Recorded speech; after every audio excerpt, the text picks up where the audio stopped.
नमस्कार दोस्तों। क्या आप इमेजिन कर सकते हैं कि आज के इस टेक्नोलॉजिकल युग में कोई देश खुद को ताकतवर या प्रभावी बताने के लिए किसी देश पर आक्रमण करके उसके राष्ट्रपति या प्रधानमंत्री को उठा ले जाए?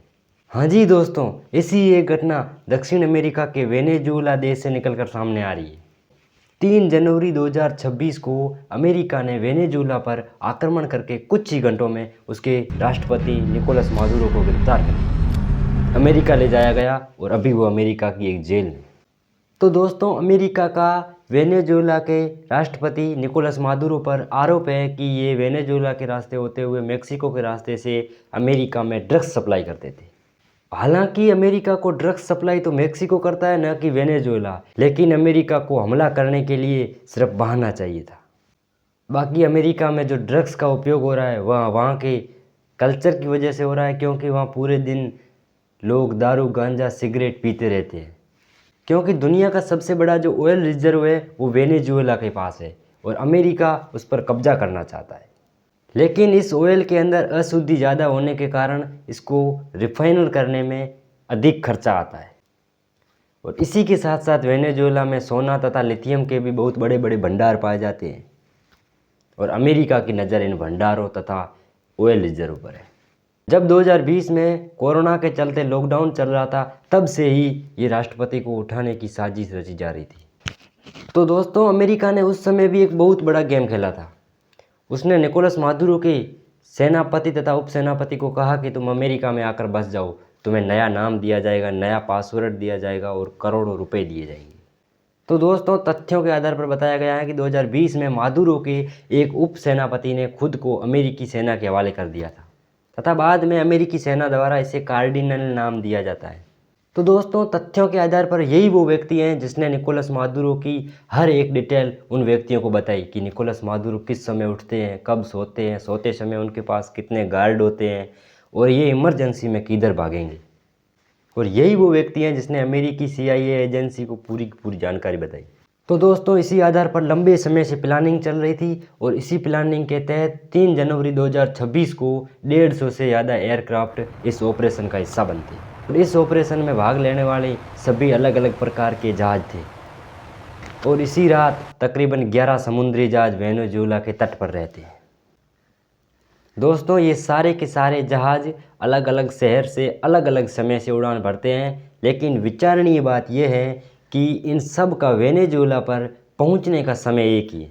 ये लोग वेनेजुएला को संभलने का मौका तक नहीं देते। तो दोस्तों, सबसे पहले वेनेजुएला में आर्क्यूस सेटेलियन नामक ड्रोन एंट्री मारता है। ये 500 फीट की ऊंचाई पे उड़ता है और ये स्टील्थ ड्रोन है। ये ड्रोन बहुत बेहतरीन फ़ोटो लेता है। इसी के साथ रिजल्ट होने के कारण ये पकड़ में भी नहीं आता है। दोस्तों, इसके बाद अगला नंबर आता है F-35 का।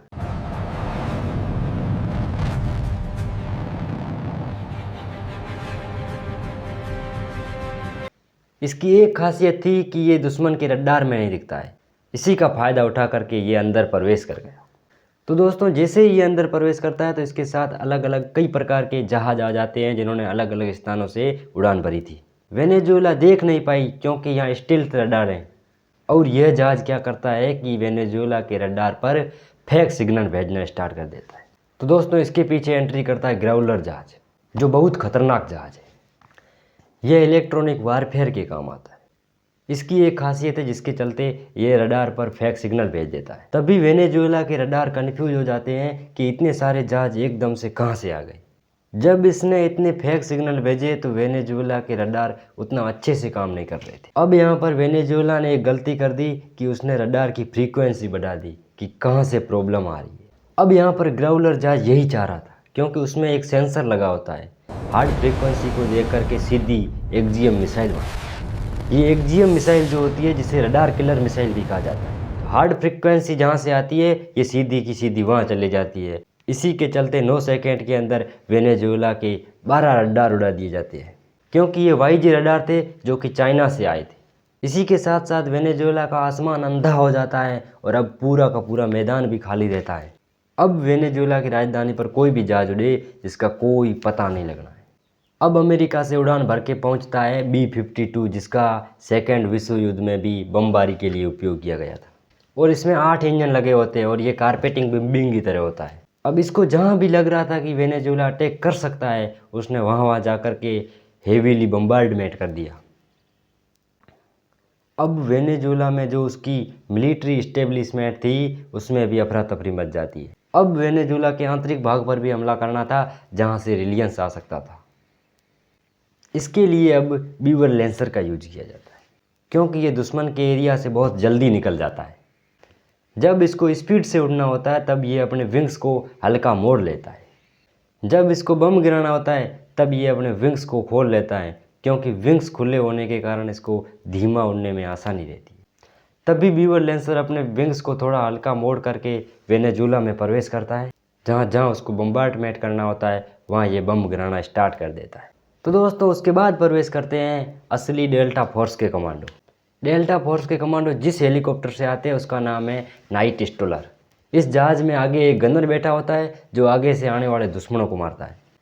अब अगर कहीं पर दुश्मन का स्नाइपर खड़ा है या कमांडो खड़ा है या मिलिट्री खड़ी है तो उस पर अंधाधुंध गोलियां चलाते हुए ये आगे निकल जाते हैं। दोस्तों इसके बाद एंट्री होती है सी हॉक की, जिसके आगे गनमैन बैठे होते हैं। अगर कोई बच भी गया है तो वो उसे भी मार देते हैं। इससे कमांडो ड्रॉप भी कर सकते हैं। ये हमला तथा ड्रॉप दोनों के काम आता है। अगर उस दिन राष्ट्रपति जाने से मना कर देते या राष्ट्रपति को अगर कहीं चोट आ जाती तो राष्ट्रपति को ले जाने के लिए कंटेनर भी था, टांग कर भी ले जा सकते थे, मगर वो छोड़ते नहीं। तो दोस्तों आधे कमांडो प्रवेश कर चुके थे और आधे कमांडो और लाने के लिए फास्ट हेलीकॉप्टर ऑस्प्रे का भी यूज किया गया।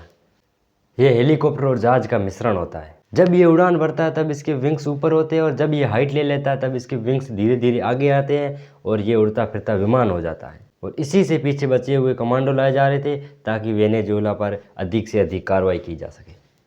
तो दोस्तों इसी के साथ साथ वेनेजुएला का रडार सिस्टम भी काम नहीं कर रहा था। इसी कारण अमेरिकी जहाज़ों को भी उड़ने में दिक्कत आ रही थी। तो दोस्तों इसी कारण अमेरिका ने अपने जहाज़ों को रास्ता दिखाने के लिए उड़ता फिरता रडार सिस्टम भेजा जिसकी क्षमता 400 किलो। और ऐसे ही 3 रडार सिस्टम अमेरिका भेजता। हॉकाई जहाज UAS जिराल्ड R4 पर खड़ा था। यहाँ से यह उड़ान भरकर वेनेजुएला के ऊपर उड़ने लगा और वेनेजुएला के ऊपर उड़ता फिरता कमांड सेंटर हो गया और ये सारे जहाज़ों को कोऑर्डिनेट करने लगता है। तो दोस्तों जिराल्ड R4 का जहाज़ कैरेबियन सागर में लंगर डाले हुए था, यानी कोई दुश्मन जहाज़ या चाइना रसिया इसको कोई सपोर्ट ना दे दे। अगर वेनेजुएला की नेवी कोई हरकत करती यानी वेनेजुएला पानी में कोई पनडुब्बी रखता तो उसके लिए भी अमेरिका के पास उपचार था। तो इन पनडुब्बियों को मारने के लिए अमेरिका के पास बोइंग का बनाया हुआ P-8I पोसाइडन जहाज भी है। इसके अंदर एक भी खिड़की नहीं होती है। इसके अंदर बहुत सारे सेंसर लगे होते हैं और इसका पूरा का पूरा अंदर ही कमांडेड सिस्टम होता है और उसके सेंसर के माध्यम से अगर पानी में किसी पनडुब्बी का पता लग गया तो वो ऊपर से ही मिसाइल गिरा देगा। और इसी को वेनेजुएला की पनडुब्बियों के लिए भी ऑपरेट किया गया था। अमेरिका द्वारा वेनेजुएला के खिलाफ पूरी की पूरी नौसेना लगा दी गई थी और अमेरिका पूरी की पूरी युद्ध की स्थिति में था। अगर उस टाइम वेनेजुएला द्वारा कोई एक्शन लिया जाता तो युद्ध भी हो सकता था और अभी भी कोई पता नहीं हो सकता है। जब सेना पूरी की पूरी प्रवेश कर गई तब असली खेल शुरू होता है। पूरे वेनेजुएला को आइसोलेट कर दिया जाता है। अब होता है वेनेजुएला पर साइबर अटैक। तो वेनेजुएला में जो लाइट सप्लाई की जाती है वो पावर ग्रिड ही होती है। इसमें कोई न कोई कंप्यूटर तो लगा होगा, या वो माइक्रोसॉफ्ट का हो सकता है या मैकबुक का हो सकता है। इसके ऊपर अमेरिका द्वारा कोई अपडेट के नाम पर के मालवेयर भेज दिया गया था और वो सिस्टम एक्टिवेट करके पूरे लाइट सिस्टम के मेन पावर सिस्टम को भी काट दिया जाता है। अब वो पावर ग्रिड से ही काट देता है। अब तो वो कंप्यूटर भी ऑन नहीं हो रहा होगा, पूरे शहर में ब्लैकआउट हो जाता है और किसी को भी पता नहीं चल रहा है कि क्या हो रहा है। वेनेजुएला के गूगल सैटेलाइट काम करना छोड़ देते हैं, GPS काम करना बंद कर देते हैं। जो भी कंप्यूटर गूगल या माइक्रोसॉफ्ट के थे उसको पहले ही हैक कर लिया गया था। तो दोस्तों अब होता है असली खेल शुरू। चिनूक हेलीकॉप्टर से आए कमांडो बिल्डिंग की छत पर उतरते। अब वो लोग पता कैसे लगाएंगे कि माधुरू किस रूम में। कमरा भी बंद रहेगा और बिल्डिंग में खोलना भी मुश्किल हो जाएगा कि किस रूम में माधुरू रह रही है। इसके लिए उन्होंने ग्राउंड पेनिट्रेटिंग रडार भी रखा था जिसके कारण रूम में रह रहे लोगों का बाहर से भी पता लगाया जा सकता था। ये बहुत हार्ड पावर होता है और ये अंदर इंफ्रारेड सिग्नल और हिट सिग्नेचर भेज के भी पता लगा सकते हैं कि अंदर कितने लोग हैं। जैसे ही इन्होंने वॉल के अंदर देखा तो 2 लोग हैं और कद काठी से ही पता चल गया और दरवाज़ा तोड़ के अंदर घुस गए। डेल्टा फोर्स के कमांडो इन्हें वेनेजुएला से गिरफ्तार करके अपने हेलीकॉप्टर में डाल करके वहाँ से निकलते हैं और वहीं पास में अमेरिकी नौसेना का जहाज USS इयो जिमा खड़ा था और इसी के ऊपर इसको लैंड कराया जाता है। और यहीं से निकोलस की गिरफ्तारी की फ़ोटो रिलीज की जाती है और पूरी दुनिया को बताया जाता है कि वेनेजुएला के राष्ट्रपति अब अमेरिका की हिरासत में है। फिर उन्हें न्यूयॉर्क ले जाया जाता है और वहाँ उन्हें एक जेल की छोटी सी सेल मिली है, उसके अंदर भी बाथरूम। तो देखिए दोस्तों, अमेरिका एक राष्ट्रपति के भी ये हाल कर लेता है। ये पूरी दुनिया के लिए संकेत है कि अमेरिका अब सिर्फ ही सिर्फ ट्रंप की नीतियों पर चल रहा है। यानी कि जब कोई तानाशाह पागल होता है तो वो अपनी ही नीतियाँ बनाता है। यही नीतियाँ आगे चल कर के अमेरिका के लिए ही घातक साबित होगी। हालांकि वेनेजुएला के पास रूस का दिया हुआ S-300 एयर डिफेंस सिस्टम भी था, लेकिन ये वेनेजुएला के काम नहीं आ सका। ये एयर डिफेंस सिस्टम 30 साल पुराना है। ये सिर्फ ही सिर्फ F-16 जहाज़ों के लिए ही कारगर था, लेकिन अमेरिका इन जहाज़ों का उपयोग भी नहीं करता है। अगर वेनेजुएला के पास एयर डिफेंस सिस्टम S-400 होता तो ये F-35 को भी पकड़ लेता, लेकिन इसके पास नहीं था। जिस प्रकार वर्तमान समय में अमेरिका ट्रंप की नीतियों पर चल रहा है, इस प्रकार वह आगे निशाना बनाएगा ग्रीनलैंड को, क्यूबा को और इधर ईरान पर भी अटैक कर सकता है, क्योंकि अब अमेरिका को रोकने वाला कोई नहीं। हाल ही में अमेरिका ने एक पेट्रोल टैंकर को भी सीज कर लिया, उसने अपने अंडर में कर लिया है। हालांकि रशियन पनडुब्बियाँ उसकी सुरक्षा कर रही थी। तो दोस्तों, इन दिनों में अमेरिका के पता नहीं क्या हो गया है, किसी से भी नहीं डर रहा है। तो दोस्तों, अब उधर चाइना भी ताइवान पर कब्जा करने के लिए लीगली सेटिस्फाई हो चुका है, क्योंकि वो ताइवान पर कब्जा करके सिलिकॉन को अपने अंडर में कर लेगा। सारी चीज़ें बनती है, जैसे पैसेंजर जहाज है, एरोप्लेन है, पनडुब्बियाँ हैं, ड्रोन कैमरा है, जैसे लैपटॉप है, कंप्यूटर है। तो ये सारी की सारी चीज़ें सेमीकंडक्टर से मिलती है। तो दोस्तों, चाइना तो बदला ले लेगा, क्योंकि उधर अमेरिका तेल पर कब्जा करने जा रहा है, तो इधर चाइना सेमीकंडक्टर पर भी कब्जा करने जा रहा है। तो दोस्तों, इन सारी बातों को सुनकर के हर व्यक्ति के माइंड में कोई न कोई सवाल आता रहता है। ये सवाल आपके दिमाग में भी आया होगा कि क्या अमेरिका ने जो वेनेजुएला के साथ किया है वो इंडिया के साथ भी कर सकता है? तो दोस्तों, इसका सीधा सा जवाब है कि वो इंडिया के साथ ऐसा कभी नहीं कर सकता। इसके लिए हमें 3 लोगों का धन्यवाद देना चाहिए।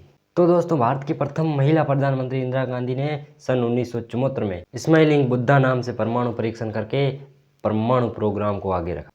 वो इतना सक्सेस तो नहीं था, लेकिन परमाणु बम बन के तैयार था। लेकिन ज़रूरत तो हमारे वैज्ञानिकों को दृढ़ राजनीति की शक्ति की थी। तो दोस्तों, फिर 1991 में अटल बिहारी वाजपेयी और डॉक्टर APJ अब्दुल कलाम ने परमाणु परीक्षण करके परमाणु तथा मिसाइल प्रोग्राम को आगे रखा। तो दोस्तों, इन 3 लोगों को हमेशा परमाणु परीक्षण के लिए याद रखेंगे। अगर आज हमारे को कोई हमले के लिए बोलता है तो हम भी जवाब दे सकते हैं कि हमारे पास भी परमाणु बम है। तो दोस्तों, अगर यहाँ पर अमेरिका कई देशों को मारने के लिए सोच रहा है तो यहाँ पर वो अपनी कई नीतियाँ अपनाता है। सबसे पहले वह देश के व्यापार को ख़त्म करने के लिए यहाँ पर टैरिफ लगाता है। फिर वो ट्रेंड वार कर देता है, उसकी GDP को गिरा देता है। फिर वो उस देश के किसी प्रोडक्ट पर एम्बार्गो लगाता है और कहता है कि आप ये किसी देश को बेच नहीं सकते। जैसे कि उसने वेनेजुएला पर ऑयल एम्बार्गो लगाया, जिससे वहाँ की महंगाई बढ़ जाती है, इन्फ्लेक्शन बढ़ जाता है। अमेरिका के पास सोशल मीडिया की भी ताकत है। इसी ताकत से वो किसी भी देश की जनता को उग्र कर देता है। वो किसी देश में विपक्ष के नेता को नोबेल पुरस्कार भी दे देगा, देश में ही गृह युद्ध करवा देगा। फिर वह UN में जाकर के कहेगा कि इस देश का लोकतंत्र खतरे। फिर वो खुद क्या करता है कि उस देश को मिलिट्री, एयरफोर्स और नौसेना से घेर लेता है और एक अच्छा मौका देख करके उसको तबाह कर देता है। चाइना हमेशा से यही करता आया है, चाहे 2006 में सद्दाम हुसैन को घेरा हो, 2011 में गद्दाफी को और 2024 में बशर उल असद को भी। तो दोस्तों, यहाँ पर इन सब ने एक ही काम किया था कि पेट्रो डॉलर का पैसा डॉलर में न लेकर के रीजनल करेंसी में लेने का काम किया था। चाइना पिछले कुछ सालों से अमेरिका को घेर करके उसकी इकोनॉमी को गिराना चाह रहा है। तो दोस्तों, यहाँ पर अच्छी बात यह है कि अमेरिका को अगर कोई अच्छे से जवाब दे सकता है तो वो है किंग जोंग। उसका कहना है कि अगर अमेरिका हमारे ऊपर कोई एक्शन लेगा तो हम जापान तथा दक्षिण कोरिया पर मिसाइल दाग देंगे। यहाँ पर जापान तथा दक्षिण कोरिया वाले कहते हैं कि हमारी क्या गलती है। उसका मानना है कि इन दोनों देशों के अमेरिका से गहरे संबंध होंगे और अमेरिकी मिलिट्री का जापान में तैनात होना किसी देश की टेक्नोलॉजी किसी देश को किस प्रकार पंगु बना देती है। अगर आज के युग में टेक्नोलॉजी अपनी खुद की नहीं रहेगी तो इस युग में बहुत दिक्कत आ सकता है। यहाँ पर हमारा अपना गूगल नहीं है, UPI नहीं है। अगर गूगल चाहेगा तो 1 सेकंड में सबको घुटनों पर ला देगा। तो दोस्तों, यहाँ पर इंडिगो भी ला दिया था, गूगल तो क्या है। दोस्तों, आज जो हमारे देश के राष्ट्रपति या प्रधानमंत्री के पास जहाज़ है वो बोइंग अमेरिका के है। अगर वो चाहेगा सॉफ्टवेयर रोकने के लिए तो वो उड़ान भरने से भी रोक सकता है। तो दोस्तों, इसीलिए हमें ज़रूरत है आज के समय में चाइना की तरह आत्मनिर्भर बनने का। क्योंकि हमारे पास भी अपनी चीज़ें हों जिसको हम खुद कंट्रोल कर सकें। तो दोस्तों, बहुत से लोग ये भी सोच रहे होंगे कि मोदी जी और ट्रंप की तो अच्छी दोस्ती है, ट्रंप मोदी जी के साथ ऐसा थोड़ी ना करेगा। तो देखिए दोस्तों, अमेरिका ने जिन जिन देशों पर हमला किया है वो उसके मित्र ही थे पहले। इसने 1979 में ईरान पर भी हमला किया, लेकिन नाकामयाब रहा। इन देशों वेनेजुएला और ईरान की अमेरिका से गहरी मित्रता थी। इनको हथियार अमेरिका द्वारा ही सौंपे गए थे, लेकिन इसने इन दोनों पर ही हमला कर लिया। अगला निशाना संभवतः ईरान ही है। इसी के साथ आज का टॉपिक ख़त्म होता है। अगर आपको वीडियो पसंद आया है तो लाइक करें, शेयर करें, कमेंट करें। अगर आप हमारे चैनल पर नए हैं तो चैनल को सब्सक्राइब ज़रूर करें।